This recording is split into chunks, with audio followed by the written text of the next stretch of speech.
Successive years of poor harvests and the current disaster season have put at least 4 million citizens on a food aid waiting list. Food handouts are ongoing, and government says there's enough to feed everyone who needs assistance.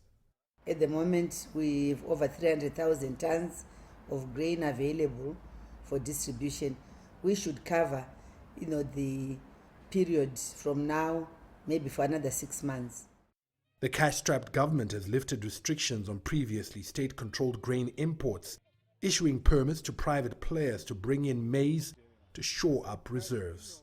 Private sector also has done two things. First is to mobilize capital, and they have standby capital and other acceptable banking instruments that are used to obtain grain. Then the second one is, of course, the traditional movement, physical movement of grain into the country. So if you combine the two, the country is safely sitting on about 8 months cover. The bulk of the maize has been sourced from South America. Private millers say they are now engaging neighboring Zambia, which recorded a surprise surplus, and Tanzania for additional imports. We aim to have 1 million tons by September next year, when we will be having our next harvest.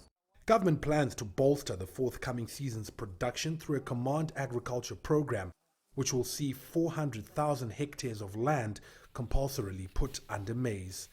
The scheme needs some $500 million to roll out.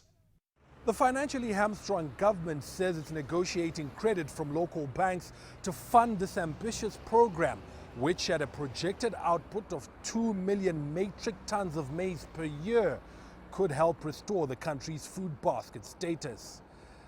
Farai Mwakutuya, CCTV, Harare, Zimbabwe.